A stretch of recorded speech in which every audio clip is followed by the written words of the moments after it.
Menteri Keuangan Purbaya Yudi Sadewa menyoroti perbedaan data mengenai jumlah dana milik pemerintah daerah atau Pemda yang tersimpan di perbankan.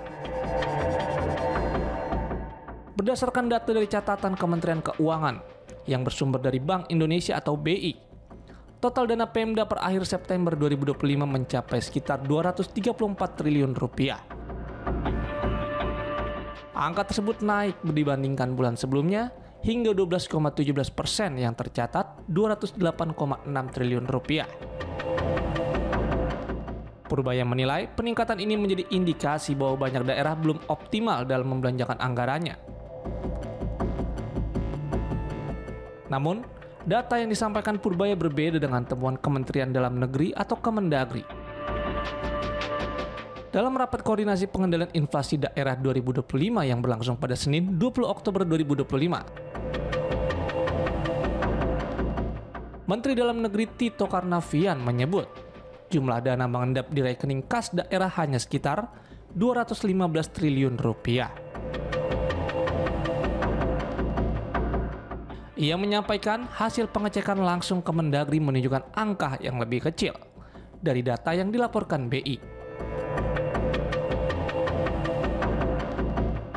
Perbedaan sebesar 18 triliun rupiah antara data BI dan catatan Kemendagri tersebut membuat Menke Purbaya bertanya-tanya soal penyebab dari selisih dana itu. Tadi Pak Tito bilang bedanya dengan catatan itu ada 18 triliun ya Pak ya, kalau dari kas daerah. Justru saya jadi tanya-tanya, 18 triliun itu kemana? Karena kalau Bank Sentral pasti ngikut, itu dari bank-bank di seluruh Indonesia termasuk di BI, segitu tercatat. Kalau di Pemda kurang 18, mungkin Pemdanya kurang teliti ngitungnya Pak, nulisnya Pak. Kalau BI itu pasti udah di sistem semuanya. Jadi itu mesti diinvestigasi itu kemana yang selisih 18 triliun itu. Tapi nggak apa-apa, selama di daerah digunakan, itu udah bagus untuk mendorong ekonomi daerah. Jadi kuncinya itu.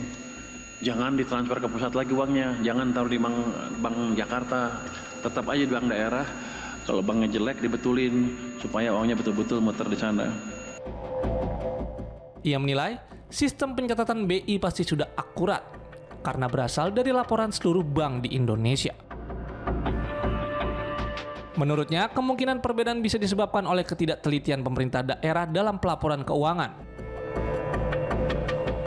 Menanggapi hal itu, Purbaya meminta Kemendagri untuk melakukan penelusuran terhadap perbedaan data tersebut. Ia menegaskan, jika dana selisih tersebut benar digunakan untuk kegiatan produktif di daerah, hal itu patut diapresiasi. Namun, jika tidak jelas penggunaannya, perlu dilakukan pemeriksaan lebih lanjut. Purbaya juga mengingatkan agar dana publik tidak terus mengendap di bank, melainkan digunakan untuk mendorong pertumbuhan ekonomi daerah dan kesejahteraan masyarakat.